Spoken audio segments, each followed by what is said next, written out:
नमस्कार मंडळी, लक्ष्मीच्या पावलांनी या मालिकेच्या आजच्या भागात आज आपण बघणार आहोत. चांदेकरांच्या घरचा देवीचा उत्सव आठवून संगीताला फार वाईट वाटत असतं, कारण मागच्या उत्सवात अशा काही गोष्टी घडलेल्या असतात ज्यामुळे संगीताला स्वतःचीच लाज वाटत असते. तिला आठवत असतं की ते पास मिळावेत म्हणून आपण किती अट्टहास करत होतो. बिचारी कला हे सगळे पास कुठून आणेल याचाही आपण विचार केला नाही, फक्त तिच्यावर आपण लादून दिलं. एवढंही करून बिचारीने आपल्यासाठी पासेस जमा केले. त्यासाठी तिने देवी आईची मूर्ती घडवली आणि मूर्ती घडवताना तिने कुठल्याही प्रकारचं मानधन घेतलं नाही. परंतु मी काय केलं, मी मात्र कलाची ओळख सगळ्यांपासून लपून ठेवली. जेव्हा नैना डान्स करत होती तेव्हा मात्र तिच्या पायाखाली निखारा आला होता, तिचा पाय भाजला असता. परंतु त्यावेळी कलाने तिथे येऊन नैनाला वाचवलं होतं, नैनाचा जीव वाचवला होता. तरी सुद्धा नैना तिला म्हटली की ती माझ्या घरची नोकर आहे. आणि तेव्हा मी सुद्धा काही म्हणू शकले नाही, कारण मला नैनाचं लग्न अद्वैतरावांसोबत करून द्यायचं होतं. मी एवढी स्वार्थी कशी काय झाले की मी नैनाचं सुख बघता बघता माझी कला, जी माझ्यासाठी रोज राबत होती, जी रोज माझा विचार करते, जिला माझ्याशिवाय काहीच सुचत नव्हतं, त्या कलाच्या बाबतीत मी इतकं दुय्यम कशी काय वागू शकते. प्रत्येक वेळी मी कलाला दुय्यम स्थान दिले, प्रत्येक वेळी मी कलाचं कधीच ऐकून घेतलं नाही. नेहमी मी नैनाला सपोर्ट केला. जिथे नैनाला एखादी गोष्ट हवी असेल तिथे तिला देऊन टाकली. परंतु माझ्या कलेचा मात्र मी कधी विचार केला नाही, माझ्या कलेच्या भावनांचा विचार केला नाही. आणि याच गोष्टीचं संगीताला फार वाईट वाटत असतं.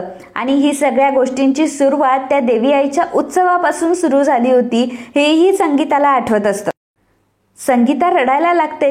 काजल म्हणते की अहो खरे बाई, काय झालंय तुम्हाला, धुळीची ॲलर्जी आहे का, हे झटकल्यामुळे तुम्हाला त्रास होतोय का. तेव्हा संगीता म्हणते की नाही ग, मागच्या वर्षीचं सगळं आठवलं आणि डोळ्यात पाणी आलं. मी आणि नैनीनी तर कलेला ओळख सुद्धा दाखवली नाही ग, मी खूप अपमान केला ग कलेचा. तेव्हा काजल म्हणते की अगं आई, का रडतीयस तू, आणि आपली कलाताई किती वेगळी आहे तुला माहिती आहे ना. आणि अगं तू कशाला काळजी करते, देवी आई कलाताईसाठी जे काही बेस्ट असेल ना तेच करणार. आणि तुला तर माहिती आहे आपली कलाताई जे पण काय करते ते कसं असतं. मग संगीताच्या चेहऱ्यावर लगेच हसू येतं आणि ती म्हणते की जगात भारी असतं. संगीता काजलला म्हणते की काजू, अगं मला सगळ्या गोष्टी कळताय, परंतु हे सगळं माझ्यामुळेच घडतंय ना ग. मग काजल संगीताला म्हणते की खरे बाई, आता तुम्ही असं स्वतःला कोसत बसू नका हा.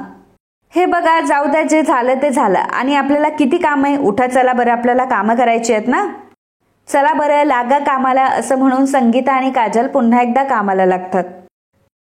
तर मंडळी, एक मोठी अनाउन्समेंट मला करायची आहे की मागच्या हप्त्यातील आपली विजेती ठरलेली आहे कला रामटेके. सर्वप्रथम कला, तुमचं खूप खूप अभिनंदन. कृपया जर तुम्ही हा व्हिडिओ बघत असाल तर आपले बक्षीस मिळवण्यासाठी कमेंट बॉक्समध्ये दिलेल्या लिंकवर क्लिक करून आपली माहिती भरा. तुमच्या पत्त्यावर तुमची पैठणी लवकरच येईल. धन्यवाद. तर मंडळी, आज आपल्या लाईकचं टार्गेट असणारे 1500 लाईक्स. मला माहिती आहे टार्गेट खूप मोठं आहे, परंतु हाही विश्वास आहे की तुम्ही ते टार्गेट नक्कीच कंप्लीट कराल. त्यामुळे वाट कसली बघताय, लगेच आपल्या व्हिडिओला लाईक करा आणि सबस्क्राईब करा. धन्यवाद. तर इकडे रात्रीच्या वेळी आता सर्वांची मीटिंग ठरलेली असते. सर्व चांदेकर हॉलमध्ये जमा झालेले असतात. सोहम आबांना म्हणतो की आबा, आता सगळी गडबड सुरू होणार ना. म्हणजे कसं की प्रत्येकाला वेगवेगळी कामं दिलेली असतात, मग कोण काय काम करणार, मग हे त्याला ओरडणार, ते त्याला ओरडणार. आणि हो, हे सगळं अद्वैत दादाच करणार हा, कारण अद्वैत दादावर ही सगळी जबाबदारी दिली आहे ना. मग रजनी म्हणते की सोहम, अरे काय बोलतोय तू, हा तो मोठा भाऊ आहे ना तुझा, आणि मोठा भाऊ असं कधी करतो का. उलट तुझा दादा सगळ्या गोष्टी किती छान पद्धतीने हँडल करतो. त्या गोष्टी त्याच्याकडनं शिक आणि त्याला नावं ठेवायचं बंद कर. अद्वैत म्हणतो की अरे नाहीतर काय, आणि सोहम, मी कधी ओरडतो रे तुझ्यावर कधी ओरडलोय आतापर्यंत मी. त्याच वेळी अद्वैतला एक कॉल येतो आणि मग अद्वैत त्यांना म्हणत असतो की काय नॉनसेन्स आहे हा. तुम्ही चांदेकरांची ऑर्डर काय पहिल्यांदा घेताय का, तुम्हाला काही माहित नाहीये का. चांदेकरांची मिठाई आम्ही तिथूनच घेतो, माहितीये ना तुम्हाला. नाही म्हणजे तुम्ही हा प्रश्न आम्हाला विचारूच कसा काय शकता. असं म्हणून अद्वैत फोन ठेवतो. सोहम म्हणतो की बघा, मी काय खोटं बोलत होतो का, बघा बरं कसा ओरडतो हा. अद्वैत म्हणतो की सोहम, अरे असं काय करतोय, मी असा स्ट्रिक्ट वागतो म्हणून तर आपली कामं होतात ना. आबा अद्वैतला म्हणतात की अद्वैत, अगदी बरोबर बोलतोयस तू, आणि तसंही देवी आईच्या उत्सवाची जबाबदारी जेव्हापासून तू तुझ्या खांद्यावर घेतलीये तेव्हापासून मात्र तू ती नीट पार पाडलीयस. सर्वजण तिथे असतात, फक्त मिसिंग असते ती कला. आणि कला बाहेरच्या अंगणामध्ये देवी आईची मूर्ती घडवत असते आणि तिने सगळी माती एकत्र केलेली असते आणि मातीपासून आता सुंदर अशी मूर्ती कला घडवणार असते. आणि ते सगळं काम करत असताना देवी आईच्या मागच्या उत्सवाची तिला आठवण होत असते. मागच्या वर्षी तिला आठवत असतं की आपल्या आईचा घरात किती अपमान झाला होता, आपल्या आईला घरातून काढून देत होते, हाकलून देत होते. त्यानंतर मी छान अशी मूर्ती घडवली होती. सोबत अद्वैतने सुद्धा मला सोडलं नव्हतं की अद्वैत सुद्धा प्रत्येक गोष्टीमध्ये मला ओरडत होता. एवढंच काय तर सिक्युरिटी गार्डला बोलावून मला तो बाहेर काढून देत होता. आणि देवी आईच्या उत्सवामध्ये नैना कलाला सांगत होती की तू आत्ताच्या आत्ता इथून निघून जा, उगाच ड्रामा क्रिएट करू नकोस. त्या सगळ्या गोष्टी आठवून कलाच्या मनात फक्त एकच विचार येतो की एका वर्षामध्ये किती काय काय गोष्टी बदलून गेल्या. मागच्या देवी आईच्या उत्सवात आणि ह्या देवी आईच्या उत्सवात किती सगळा बदल आहे. तेव्हा मी कला खरे म्हणून देवी आईची मूर्ती घडवत होते आणि आता कला चांदेकर म्हणून मूर्ती घडवते. आबा अद्वैतला म्हणतात की अद्वैत, आता या वर्षीचा मंडप आणि डेकोरेशन हे वरचढ असेलच आणि या वर्षी तर अजून चांगलं व्हायला पाहिजे. या शतकातलं हे पहिलंच वरीस आहे आणि तुमच्या लग्नातलं सुद्धा पहिलंच वर्ष आहे ना हे. आबांचा हा शब्द ऐकल्यावर अद्वैतचा चेहरा लगेचच उतरतो. मग आबा अद्वैतला म्हणतात की अद्वैत, तू असा गप्प का बसलास? अद्वैत म्हणतो की काही नाही आबा, तसंही माझं सगळ्यांसोबत बोलणं हे सुरूच आहे. रजनी अद्वैतला म्हणते की अद्वैत, देवीचे दागिने पॉलिशला दिले ते आठवणीने आणायचेत हा तुला. आणि गुरुजींसोबत बोलणं झालं का तुझं? काय आहे ना, यावर्षी आपल्या देवीचा उत्सव आणि नवरात्र उत्सव दोघंही एकत्रच आलेत आणि त्यामुळे गुरुजींची सुद्धा तारांबळ उडाली असेल. अद्वैत म्हणतो की हो, काळजी करू नकोस काकू, मी गुरुजींशी बोललो आधीच आणि गुरुजींना जी आठवण करून द्यायची ती आठवण सुद्धा मी वेळेत करेल, काही काळजी करू नकोस. बाय द वे, सगळे आहेत आणि मला एक सुचवावंसं वाटतंय. आबा, मला असं वाटतंय की यावर्षी आपण मेनू बदलावा का? म्हणजे देवी आईची स्थापना आणि अंबाबाईची प्रतिस्थापना सुद्धा एकाच दिवशी होते आणि खरं तर हा खूप दुर्मिळ योगायोग आहे. त्यामुळे जर तुमची हरकत नसेल तर आपण काहीतरी स्पेशल करूयात का? ज्या प्रकारे आपण चांगलं भोजन करून आपलं मन तृप्त होतं ना, त्याचप्रमाणे देवाला सुद्धा चांगलं भोजन देऊन देवाचंही मन तृप्त होतं. आणि तसं पण देवी आई, अंबाबाई, आदिशक्ती ह्या अन्नपूर्णा तर आहे, त्यामुळे काहीतरी खास मेनू झाला पाहिजे. सरोज म्हणते की आबा हरकत नाही, मी आणि रजनी मिळून आम्ही काहीतरी छान मेनू ठरवतो. सरोज म्हणते की आबा मला काय वाटतंय माहितीये का, या वर्षी आपण दर्शनाची सिक्युरिटी सुद्धा थोडी टाईटच ठेवूया. कोणाला किती पासेस द्यायचे याची सुद्धा नोंद आपल्याकडे असायलाच हवी. तर मंडळी, हा जर व्हिडिओ तुम्ही इथपर्यंत बघितलाय याचा अर्थ तुम्हाला मिळणार आहे एक सुंदर अशी साडी जिंकण्याचा मौका. त्यासाठी तुम्हाला काय करायचंय मित्रांनो, सगळ्यात पहिल्यांदा व्हिडिओ हा शेवटपर्यंत बघायचा आहे. सोबतच व्हिडिओच्या लाईक बटनावर क्लिक करून चॅनलला सबस्क्राईब करायचंय. तर मागच्या हप्त्यातील आपली विनर ठरली आहे स्मिता चौबल आणि त्यांना नाती मराठी तर्फे मिळाली आहे एक सुंदर पैठणी. तर मग वाट कसली बघताय, यावेळी साडी तुमची सुद्धा होऊ शकते. त्यासाठी लगेचच आपला व्हिडिओ हा शेवटपर्यंत बघा, चॅनलला सबस्क्राईब करा आणि व्हिडिओला लाईक करा. बघूयात मग यावेळी साडी मिळवण्याचा मान कोण पटकवतंय ते. धन्यवाद. कला तिथे आलेली असते, सरोजचं बोलणं ती ऐकत असते. सरोज पुढे म्हणत असते की आपल्याकडे येणारी लोक ही प्रतिष्ठितच असतील, यात काही शंकाच नाही. तर मला काय वाटतं माहितीये का, जेवढी संख्या आहे ना तेवढेच पासेस आपण छापूयात. आणि मग कलाकडे बघून सरोज म्हणत असते की आता बघा ना, मागच्या वर्षी काय झालं, या खरेंकडे पासेस पोहोचले, त्यामुळे त्याचे परिणाम काय झाले, या मुली फक्त आपल्या कार्यक्रमात नाही तर आपल्या घरात सुद्धा घुसल्या. मग कला सरोजला म्हणते की मॅडम मला थोडं बोलायचं होतं. तेव्हा सरोज म्हणते की नाही काही गरज नाहीये त्याची. आबा म्हणतात की अख्खं कुटुंब चर्चा करतंय आणि देवी आईचा उत्सव आहे, त्यामुळे घरातल्या कोणालाही या चर्चेमध्ये जर सहभाग घ्यायचा असेल तर तो घेऊ शकतो. मग कला म्हणते की थँक्यू आजोबा, मला असं वाटतंय की यावर्षी जर आपण देवी आईच्या दर्शनासाठी पासेस ठेवलेच नाही तर. त्यावर सरोज म्हणते की का, मागच्या वर्षी पासेस ठेवून सुद्धा तुम्ही आमच्या घरात घुसलातच ना, आणि आता जर पासेस नाही ठेवले तर तुमच्यासारखे कितीतरी माणसं पुन्हा आमच्या घरात घुसतील. आबा सरोजला म्हणतात की सरोज अगं काय बोलतीयस तू. कला म्हणते की मी हे सुचवलं कारण लोकांच्या श्रद्धेच्या आड पासेस येऊ नये म्हणून. शेवटी हा तर भावनांचा प्रश्न आहे. तेव्हा अद्वैत म्हणतो की प्रश्न शेवटी भावनांचा आहे, ही गोष्ट मी समजू शकतो, परंतु आपल्याकडे दुसरा कुठलाही पर्याय नाहीये. कारण जर पासेस असेल तरच आपल्याला क्राऊड कंट्रोल करता येईल, दुसरा कुठलाच आपल्याकडे ऑप्शन नसेल. मग कला म्हणते की माझ्या आठवणीनुसार मला तरी वाटतंय की आपण आता हल्लीच पासेस ठेवायला लागलोय. सुरुवातीपासून कधीच देवी आईच्या दर्शनाला पासेस नव्हते. आता सरोज उभी राहते आणि आबांना म्हणते की आबा आता मला ह्या मुलीला समजावंच लागणार. मग कला म्हणते सरोज म्हणते की काय ग, तुला बोल म्हटल्यावर तू काही बोलशील का? तोंडाला येईल ती बडबड करण्याची काही गरज नाहीये. जास्तीत जास्त एखादा पदार्थ सुचवला असता त्यांना ठीक होतं, परंतु एवढ्या मोठ्या गोष्टीत तुला नाक खुपसायची काही गरज नाहीये, कारण तू चांदेकरांची कोणीच लागत नाही आणि तुला सून म्हणून सुद्धा ऍक्सेप्ट केलेलं नाहीये. कला म्हणते की नाही सरोज मॅडम, बरोबर बोलताय तुम्ही एका अर्थाने. मी एक सर्वसामान्य माणूस आहे आणि त्यांची प्रतिनिधी सुद्धा आहे. त्यामुळे मला तरी असं वाटतंय की चांदेकरांच्या येथील प्रतिष्ठित देवीचे दर्शन हे मला किंवा माझ्यासारख्या सामान्य लोकांना मिळायलाच हवं, त्यात पासेस आडवे येऊ नये. सरोज म्हणते की हो, एक मिनिट, म्हणजे तुला ही गोष्ट तरी कळली ना की चांदेकर एक प्रतिष्ठित घराणे म्हणून, आणि हेही कळलं असेल की यांच्याकडे येणारी लोक ही कायम प्रतिष्ठितच लोक असतात आणि याच लोकांसाठी चांदेकरांकडनं चांगली मेजवानी सुद्धा दिली जाते. कला म्हणते की खास लोक चांदेकरांच्या मेजवानीचा आनंद घेतील, परंतु सर्वसामान्य माणसं हे देवी आईच्या दर्शनाचा आनंद घेतील ना. आणि तसंही देवी आईच्या दर्शनासाठी आसुसल्यांना अजून काहीच नको असतं. वर्षभर फक्त देवी आईचं दर्शन कसं आणि कधी होईल याचीच फक्त लोकांना ओढ असते. मी सगळ्यांना बघितलंय, मी बघितलंय अशा कितीतरी भक्तांना. तेव्हा सरोज म्हणते की तू जरा जास्तच बोलते असं नाही वाटत का तुला? कला म्हणते की नाही सरोज मॅडम, मी फक्त प्रांजलपणे माझा मुद्दा मांडते आणि तेही सर्वांची परमिशन घेऊनच. सरोज मॅडम, आपण जेव्हा देवासमोर उभं राहतो ना, तेव्हा देव आपल्याला कधीच विचारत नाही की आपण श्रीमंत आहोत का, आपण गरीब आहोत का, की आपण प्रतिष्ठित आहोत किंवा सर्वसामान्य आहोत. मग जर देव आपल्यामध्ये भेदभाव करत नाही तर आपण भेदभाव करणारे कोण आहोत?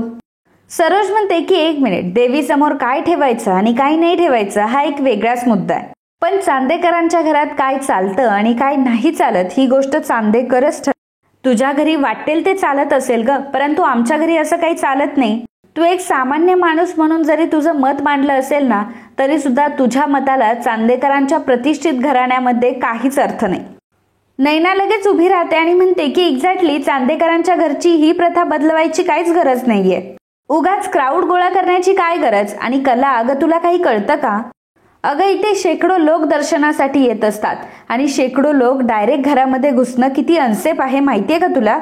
अद्वैत म्हणतो की हो, आणि चांदेकर खूप मोठं नाव आहे. आपल्या उत्साहाला फक्त कोल्हापुरातले नाही तर बाहेरचे सुद्धा लोक येतात, आणि आपण जर हे पासेस ठेवले नाही तर हे फार स्वस्तातलं आणि जनरल वाटेल. कला म्हणते की जनरल? तेव्हा अद्वैत म्हणतो की हो, जनरल म्हणजे मंदिरात कसं कोणीही जाऊ शकतं, कोणीही येऊ शकतं, मंदिरात कुठेही असं बंधन नसतं, आणि इथे मात्र इथे शेकडो लोक आपल्या इथे येणार आहे. आणि मग त्यामध्ये चांदेकरांची एक्सक्लुझिव्हिटी काय राहील मग ह्या सगळ्यामध्ये? रोहिणी म्हणते की करेक्ट, अद्वैत अगदी करेक्ट बोलतोय. आणि तसंही आपण देवी आईच्या अंगावर हिऱ्याचे आणि सोन्याचे दागिने चढवत असतो, त्यामुळे त्यासाठी सिक्युरिटी तर टाईट असणं महत्वाचंच आहे. पास दाखवल्याशिवाय कोणालाही आतमध्ये घेता कामा नये. आणि तसंही ज्यांना दर्शन घ्यायचंय तर ते देवळात जाऊन घेतील. तसंही देव सगळीकडे सारखाच असतो ना, परंतु चांदेकरांच्या घरी जे पासेस मिळतात, चांदेकरांच्या घरी देवी आईचं दर्शन हे पासेस शिवाय होणार नाही हे तर मस्ट आहे. कधीही कोणी उठून आपल्याकडे येऊ शकत नाही. लोकांच्या डोक्यात हे फिक्स व्हायलाच हवं. आणि खरे आत्ताच्या काळात काय होऊ शकतं ना हे आपण सांगू शकत नाही, आणि जिथे असा क्राऊड असतो ना तिथे मात्र या सगळ्या गोष्टी संभव आहे. कला अद्वैतला म्हणते की अरे असं कसं म्हणतोस तू, आपल्या ह्या कार्यक्रमाचं बजेट खूप जास्त आहे. आपण दरवर्षी सिक्युरिटीवर खूप पैसा खर्च करतो, अजून थोडे पैसे आपण खर्च करूयात. आपण हवं तर एकदम टाईट सिक्युरिटी ठेवूयात, परंतु सगळ्यांना देवी आईच्या दर्शनाचा मान हा मिळालाच पाहिजे. सरोज उठते, कलाकडे येते आणि म्हणते की हे जे तू काही बोलतीयस ना की सगळ्यांना दर्शनाचा मान मिळायला हवा, हे शक्य नाही. नाही, तुझ्या घरात या सगळ्या गोष्टी चालत असेल, तू जे काही म्हणशील त्याला मानही डोलवत असतील लोक, परंतु तू एक गोष्ट विसरू नकोस की हे चांदेकरांचं घर आहे, सेलिब्रिटींचं घर आहे. आमच्या घरात असं कोणीही मान उठवून येत नाही जे तुमच्या घरात येतात. आम्ही पहिल्यांदा लोकांना इन्व्हाइट करतो, त्यामुळे या घरात जे काही चालत आलंय ना तेच चालत राहील. कला म्हणते की हे रोजच्या जीवनात ठीक आहे, मला माहिती आहे की आहेत चांदेकर सेलिब्रिटी, परंतु देवी आईचा उत्सव म्हणजे सगळ्यांसाठीच आनंदाचा उत्सव असतो. आणि देवी आई समोर तर आपण सगळेच सारखे आहोत ना. देवी आईचे तीर्थ श्रीमंत लोक सुद्धा घेतात आणि गरीब लोक सुद्धा घेतातच ना. आणि ते तीर्थ एकाच नावाने ओळखले जातात, ते म्हणजे भक्त. सरोज कलाला म्हणते की तू कितीही वेगवेगळ्या पद्धतीने जरी मला समजावण्याचा प्रयत्न केला तरी सुद्धा त्याचा काहीही फायदा होणार नाही. मुळात म्हणजे या घरात काय केलं जातं, कशी मॅनेजमेंट असते, तुला काहीही कळत नाही. 1 वर्ष झालं तरी तुला ह्याची अक्कल अजून आली नाहीये. त्यामुळे सगळ्यात पहिल्यांदा या सगळ्या गोष्टींचा अंदाज घ्यायचा आणि मगच स्वतःचं तोंड उघडायचं. उगाच नुसती आपली जीभ चाललीये चुरू. आबा सरोजला म्हणतात की सरोज थांब. सरोज म्हणते की नाही आबा, हिला तर आता कळायलाच हवं ना. कला म्हणते की सरोज मॅडम माफ करा, परंतु लहान तोंडी मोठा घास घेते. पण मी तुमच्या समोर जो मुद्दा मांडते प्लीज त्यातला अर्थ समजून घ्या. सरोज म्हणते की नाही, कारण घरातला प्रत्येक माणूस तुला समजावून सांगण्याचा प्रयत्न करतोय की पासेस शिवाय आपल्याला दर्शन देता येणार नाही. मग ते तुला कळत नाहीये का? अगं किती हेकेखोर आहेस ग तू. कला म्हणते की नाही सरोज मॅडम, तुम्ही काहीतरी चुकीचा अर्थ काढताय. तेव्हा अद्वैत म्हणतो की अगं आई काय बोलते ते तरी ऐकून घे ना आधी. कला म्हणते की नाही चांदेकर, अरे मी काय बोलते हे कोणाला कळतच नाहीये का. आता कला जेव्हा बोलत असते तेव्हा सरोज आता कलाच्या कानाखाली द्यायला जाते आणि त्याच वेळी सरोजचा स्वतःचा तोल जातो आणि सरोज स्वतःच खाली पडते.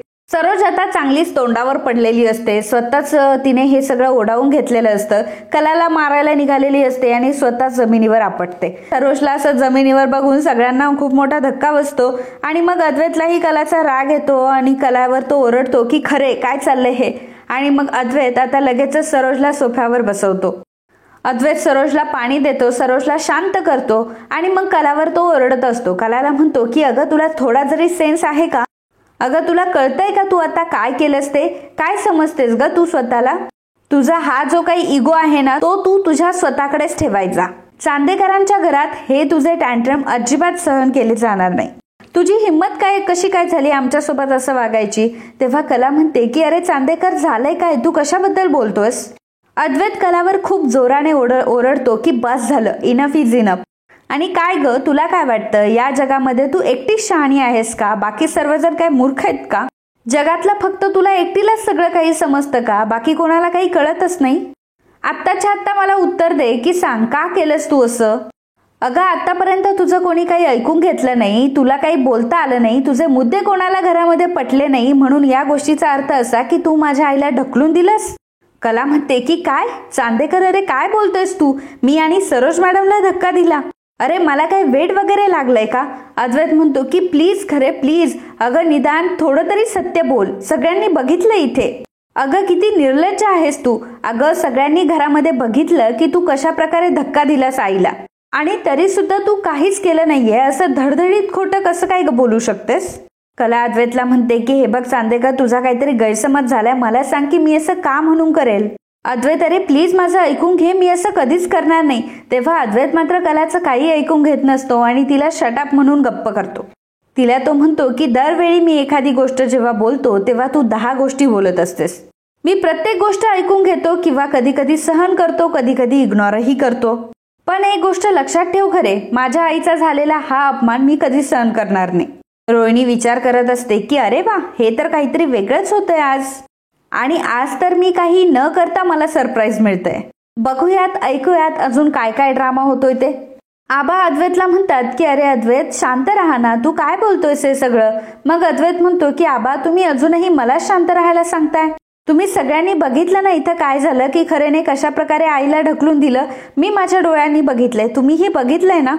आपण सगळे असताना सगळं काय बघितलंय आपण. आणि आबा तुम्ही निदान या क्षणी तरी असं बोलू नाही शकत. आबा म्हणतात की अद्वैत अरे मी या क्षणाला फक्त तुला इतकंच म्हणतोय की शांत हो. अद्वैत आबांना म्हणतो की आबा चिडू नको, असं कसं काय म्हणता हो तुम्ही? माझ्या आईच्या बाबतीत आता जे काही झालं ते मी शांतपणे ऐकून घ्यायचं का? आणि या सगळ्या गोष्टी मी फक्त सहन करायच्या? आबा निदान या क्षणी तरी मी हे सगळं नाही सहन करू शकत. आबा अद्वैतला म्हणतात की अरे अद्वैत मलाही आधी असंच वाटलं होतं की कलाने सरोजला ढकललंय, पण असं नाहीये. कला असं कधीच करू शकणार नाही, कारण संस्काराची जाण आहे तिला. आणि मी कलाला चांगलंच ओळखतो. कलाला इतकं चांगलं ओळखतो की मी अगदी खात्रीने ही गोष्ट सांगू शकतो की कला असं आता काय कधीच करू शकत नाही. अद्वैत म्हणतो की आबा, आतापर्यंत मी तुमच्या कुठल्याही गोष्टीला विरोध केलेला नाहीये, परंतु आता मात्र हद्दच झाली आहे आबा. मी आता जे बघितलं, तुम्ही सर्वांनी आता जे काही बघितलं ते सगळं सोडून तुम्ही फक्त हिच्यावर विश्वास ठेवताय. तुम्ही सर्वजण हिच्या संस्कारांवर विश्वास ठेवताय आणि हिचे संस्कार काय आहेत हे आपल्या सगळ्यांना माहिती आहे. असं अद्वैत कलाला नको ते बोलत असतो, तर कला मात्र ते ऐकून घेत असते आणि कलालाही माहित नसतं की अद्वैत तिच्यावर असे आरोप का करतोय ते. सरोजला तर या सगळ्या गोष्टी माहीत असतात की कलाने तिला ढकललेलंच नाहीये, ती स्वतः खाली पडलीये. तरी सुद्धा सरोज कोणाला सांगत नसते, कारण यामध्ये तिचाच फायदा असतो की तिचा मुलगा आज तिच्या सुनेवर पहिल्यांदा एवढ्या मोठ्याने ओरडत असतो. या गोष्टीचा सरोजला मनोमन खूप आनंद होत असतो, त्यामुळे सरोज आता काहीही बोलत नाही. आणि मित्रांनो, आजचा हा भाग इथेच संपतो. पुढील भागात आपल्याला बघायला मिळणार आहे अद्वैतने आता डायरेक्टली कलाला घराबाहेरच काढलेलं असतं. हे तर काहीतरी वेगळंच आहे. कलाला त्याने डायरेक्टली घराबाहेर काढलेलं असतं. कलाला बाहेर काढून तो कलाला म्हणत असतो की आतापर्यंत मी सगळ्या गोष्टी सहन करेल, मी तुझ्या सगळ्या गोष्टी आतापर्यंत सहन केल्या, सगळ्या गोष्टी इग्नोर केल्या, परंतु माझ्या आईला ढकलून देणं ही गोष्ट मात्र मी कधीच सहन करणार नाही. आणि असं म्हणत अद्वैत आता कलाच्या तोंडावर दरवाजा बंद करत असतो. कलाला हे सगळं माहीत असतं की हे सगळं चुकीचं आहे, मी तर असं काहीच केलेलं नाहीये आणि अद्वैत मला काय या सगळ्या गोष्टींची शिक्षा देतोय. अद्वैत जेव्हा कलाच्या तोंडावर दरवाजा बंद करायला लागतो तेव्हा कला आता दरवाजावर हात ठेवते आणि अद्वैतला म्हणते की अद्वैत, मी असं काहीही केलेलं नाहीये, मी सरोज मॅडमला ढकललेलं नाहीये, तुझा काहीतरी गैरसमज होतोय. अद्वैत तिला म्हणतो की खोटं बोलू नकोस. मग कला म्हणते की चांदेकर थांब, तू मला आज सगळ्यांसमोर घराबाहेर काढलंयस. आता जोपर्यंत तू सर्वांच्या समोर माझा हात हातात घेऊन जोपर्यंत तू मला घरामध्ये घेत नाहीस तोपर्यंत मी अन्न पाण्याशिवाय इथंच उभी राहील. आता कलाने सुद्धा अद्वैतला ठामपणे ही गोष्ट सांगितलेली असते. अद्वैतने स्वतःहून कलाला घराबाहेर काढलेलं असतं. तू कला सुद्धा आता तिच्या मतांवर ठाम असते की ती सुद्धा या घरामध्ये तेव्हाच प्रवेश करेल जेव्हा अद्वैत तिला म्हणेल, कारण अद्वैतने तिला सगळ्यांसमोर घराबाहेर काढलेलं असतं आणि सगळ्यात महत्वाचं म्हणजे तेही तिची चूक नसताना तिला घराबाहेर काढलेलं असतं. सरोज मात्र काही बोलायलाच तयार नसते की खरं काय आणि खोटं काय. आबांना माहीत असतं की कला असं कधी काही करूच शकत नाही आणि बाकीचे सर्वजण तर काय मज्जा घेण्यासाठीच टपलेले असतात. रोहिणी, नैना, राहुल यांना तर खूप मज्जा येत असते की अद्वैतने कलाला घराबाहेर काढलं म्हणून. या गोष्टीचा त्यांना आनंदच झालेला असतो, परंतु आबांना मात्र फार वाईट वाटत असतं की कलावर उगाचच आरोप केले जात असतात. असं कधी वागूच शकत नाही. स्वप्नात सुद्धा त्यांच्या मनात असले कधी कलाबद्दल विचार येणार नाही हे आबांना माहीत असतं, परंतु बाकीचे सर्वजण म्हणजे सरोज आणि अद्वैत कलाला किती चुकीचं समजताय या गोष्टीमुळे मात्र आबांना वाईट वाटतं. तर मित्रांनो, आजचा हा भाग इथेच संपतोय. तर मित्रांनो, तुम्हाला काय वाटतं की अद्वैत पुन्हा एकदा कलाला घरामध्ये घेईल का आणि कला पुन्हा एकदा मानाने घरामध्ये येऊन अद्वैतची जिरवेल का आणि अद्वैतला खरं सांगेल का की मी अद्वैतला ही गोष्ट प्रूव्ह करून सांगेल का की तिने सरोजला ढकललंच नव्हतं. या सगळ्या गोष्टी बघणं खूप रंजक ठरणार आहे. So friends, if you like my video please do subscribe, share and comment. Thank you.